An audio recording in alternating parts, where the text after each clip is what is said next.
Hello दोस्तों, कैसे हो आप सभी। आशा करता हूँ कि आप सभी अच्छे होंगे, स्वस्थ होंगे, लाजवाब होंगे।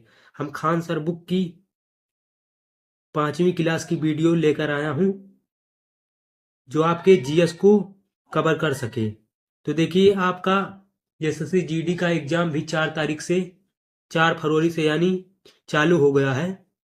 तो आपका एग्जाम दिन प्रतिदिन किसी न किसी बच्चे का एग्जाम है। तो आप इस बुक से पढ़कर जीएस कवर कर सकते हैं, यानी एसएससी जीडी में आप अच्छा फोकस कर सकते हैं इस बुक से। तो चलिए देखिए, वीडियो को स्टार्ट करते हैं। देखिए, विजयनगर साम्राज्य 1336 ईस्वी से 1652 ईस्वी, स्थापना 1336 ईस्वी से, संस्थापक हरिहर एवं बुक्का, राजधानियां क्रमशः अन्नेगोड़ी, विजयनगर, पेनुकोंडा, चंद्रगिरी। राष्ट्रीय सिक्का वराह स्वर्ण सिक्का रहा है, यानी विजयनगर साम्राज्य का राष्ट्रीय सिक्का वराह स्वर्ण सिक्का रहा है।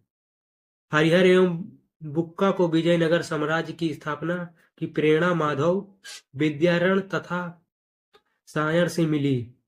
हम्पी वर्तमान कर्नाटक में है।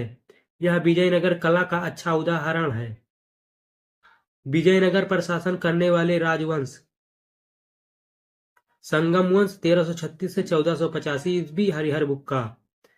नंबर 2 में है सालुब वंश 1485 से 1505 ईस्वी, नरसिंह सालू।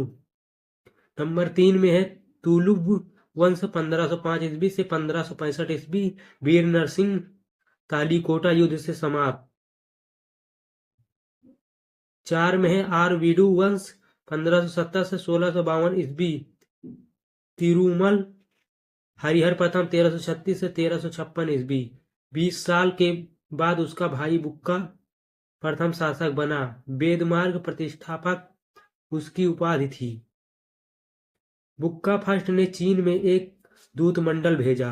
इसने 1356 ईस्वी से 1377 19 वर्ष तक शासन किया।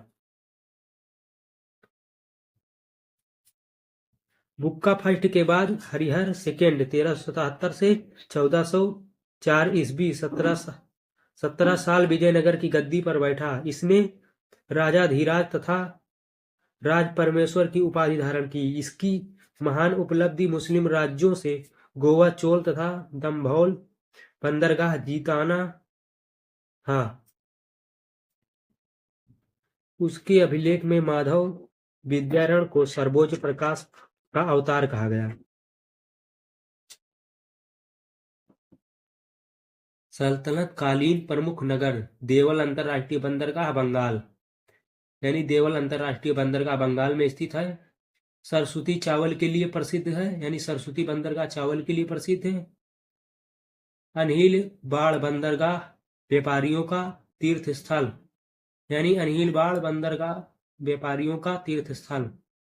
सतगांव सतगांव बंदरगाह रजाइयों के लिए प्रसिद्ध है। सतगांव रजाइयों के लिए प्रसिद्ध है। आगरा नील उत्पादन, यानी आगरा नील उत्पादन के लिए प्रसिद्ध है। बनारस सोना के लिए प्रसिद्ध है।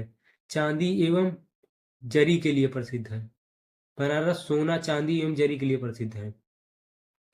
सल्तनत काल एवं संगीत हरमन गोइटस ने 1947 ईस्वी में सर्वप्रथम the journal of the Indian society of oriental art में सल्तनत काल में चित्रकला के अस्तित्व की जानकारी दी। मोहम्मद बिन तुगलक के दरबार की एक संगीत गोष्ठी का चित्र ईरानी चित्रकार शाहपुर का बनाया हुआ सारंगी और रबाब तुर्की वाद्य यंत्र है। अलाउद्दीन खिलजी ने दक्षिण भारत के महान गायक गोपाल नायक को अपने दरबार में आमंत्रित किया था। ईरान की तुर्मती खातून को भी बुलाया था। ख्याल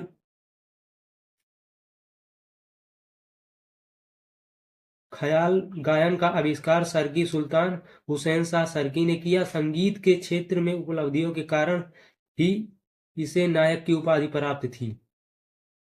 कव्वाली गायन का आविष्कार अमीर खुसरो ने किया। उन्होंने सितार और तबले का भी आविष्कार किया। सितार ईरानी, तंबूरा भारतीय वीणा। अलाउद्दीन के समकालीन संगीतकारों में बैजू बावरा गोपाल नायक था। मोहम्मद शाह प्रमुख थे। अमीर खुसरो ने हस्त बहिस्त कविता लिखी। गयासुद्दीन तुगलक संगीत का विरोधी था। ध्रुपद एक उत्साहवर्धक राग है। इसका आविष्कार ग्वालियर के राजा मानसिंह के दरबारी संगीतकारों ने किया। राजा मानसिंह ने मान कौतूहल नामक संगीत ग्रंथ की रचना की थी। भक्सु मानसिंह का दरबारी संगीतकार था। संत विद्यारण ने संगीत सार की रचना की। लक्ष्मी नारायण की प्रमुख रचना संगीत सूर्योदय है। यह कृष्णदेव राय का दरबारी संगीतकार था। नक्शबंदी और कादरी संप्रदाय में संगीत निषिद्ध था।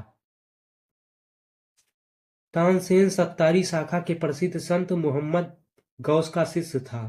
फिरोज शाह तुगलक ने भित्ति चित्रों पर प्रतिबंध लगा दिया था। फारसी इतिहासकारों ने मुस्लिम को सुल्तानों का वर्णन ईश्वर की छाया के रूप में किया। तो आशा करता हूं कि आप लोगों को मेरी यह वीडियो पसंद आई होगी। तो हमारे चैनल को लाइक करें, सब्सक्राइब करें, ताकि हम अपने चैनल पर अच्छे से आपको कंटेंट दे सकें। धन्यवाद।